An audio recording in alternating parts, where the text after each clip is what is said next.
Exodus chapter 18.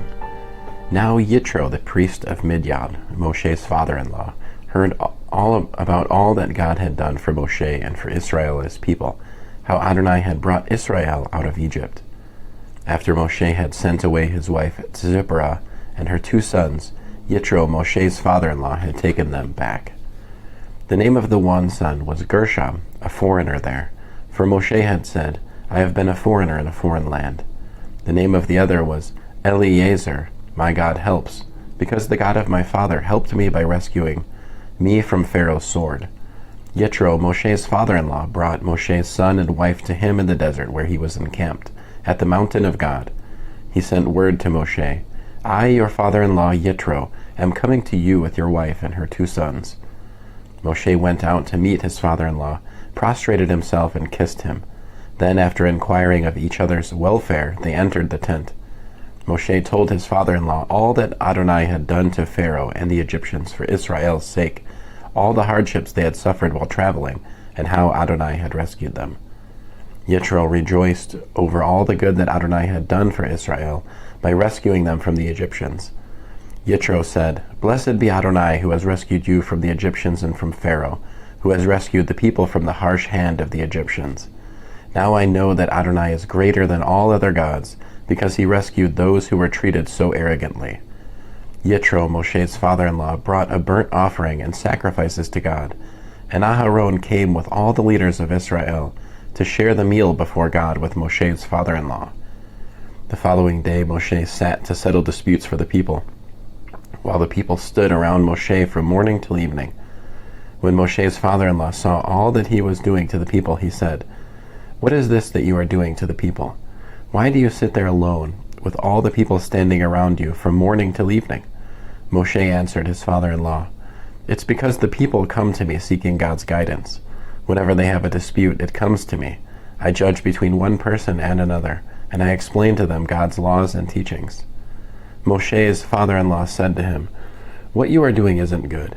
You will certainly wear yourself out, and not only yourself, but these people here with you as well. It's too much for you. You can't do it alone by yourself. So listen now to what I have to say. I will give you some advice, and God will be with you. You should represent the people before God, and you should bring their cases to God. You should also teach them the laws and the teachings, and show them how to live their lives and what work they should do. But you should choose from among all the people competent men who are God-fearing, honest, and incorruptible to be their leaders, in charge of thousands, hundreds, 50s, and 10s. Normally they will settle the people's disputes. They should bring you the difficult cases, but ordinary matters they should decide themselves. In this way they will make it easier for you and share the load with you. If you do this, and God is directing you to do it, you will be able to endure, and all these people too will arrive at their destination peacefully. Moshe paid attention to his father-in-law's counsel and did everything he said. Moshe chose competent men from all Israel and made them heads over people, in charge of thousands, hundreds, 50s, and 10s. As a general rule, they settled the people's disputes. The difficult cases they brought to Moshe, but every simple matter they decided themselves. Then Moshe let his father-in-law leave, and he went off to his own country. End of Exodus chapter 18. Exodus chapter 19. In the 3rd month after the people of Israel had left the land of Egypt, the same day they came to the Sinai desert. After setting out from Rephidim and arriving at the Sinai desert, they set up camp in the desert. There in front of the mountain, Israel set up camp. Moshe went up to God, and Adonai called to him from the mountain. Here is what you are to say to the household of Yaakov, to the people of Israel. You have seen what I did to the Egyptians, and how I carried you on eagle's wings and brought you to myself. Now if you will pay careful attention to what I say, and keep my covenant, then you will be my own treasure from among all the peoples, for all the earth is mine. And you will be a kingdom of Kohanim for me, a nation set apart. These are the words you are to speak to the people of Israel. Moshe came, summoned the leaders of the people, and presented them with all these words, which Adonai had ordered him to say.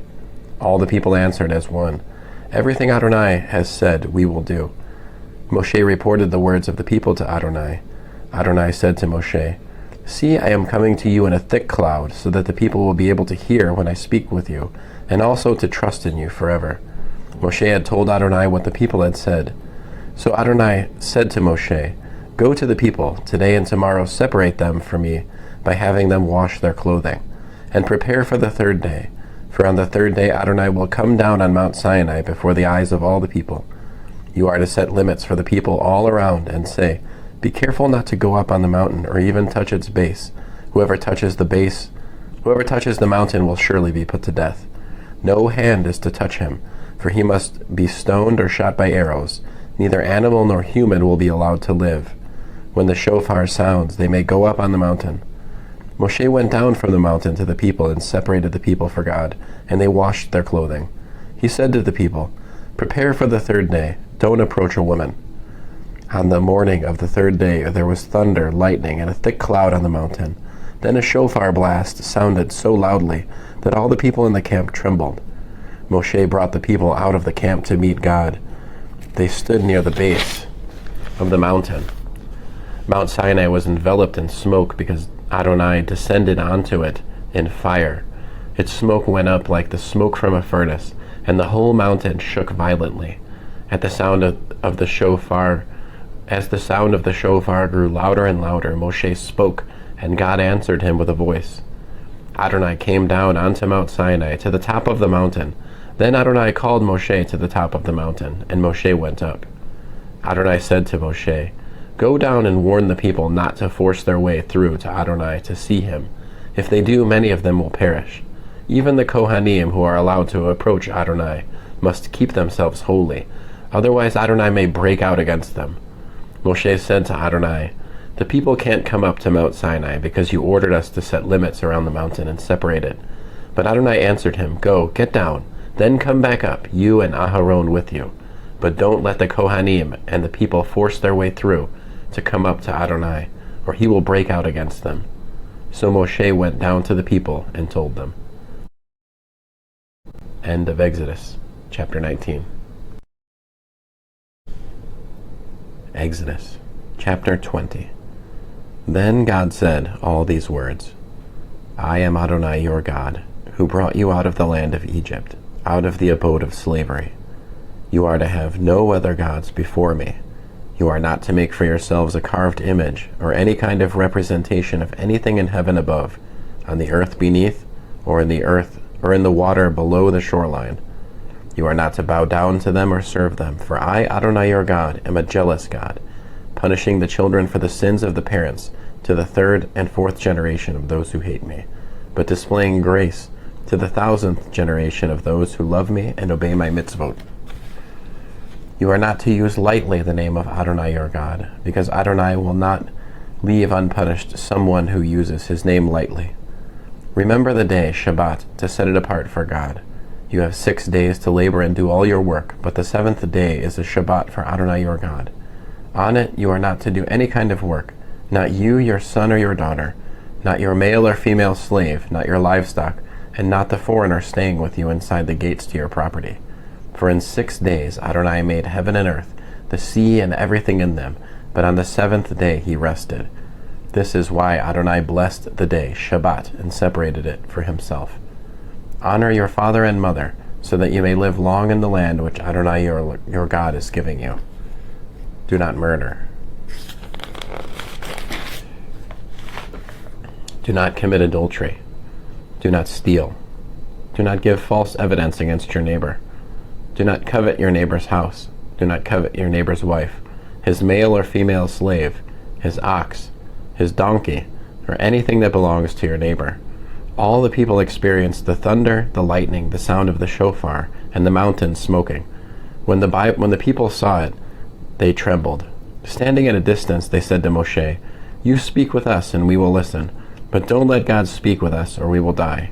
Moshe answered the people, "Don't be afraid, because God has come only to test you and make you fear him, so that you won't commit sins."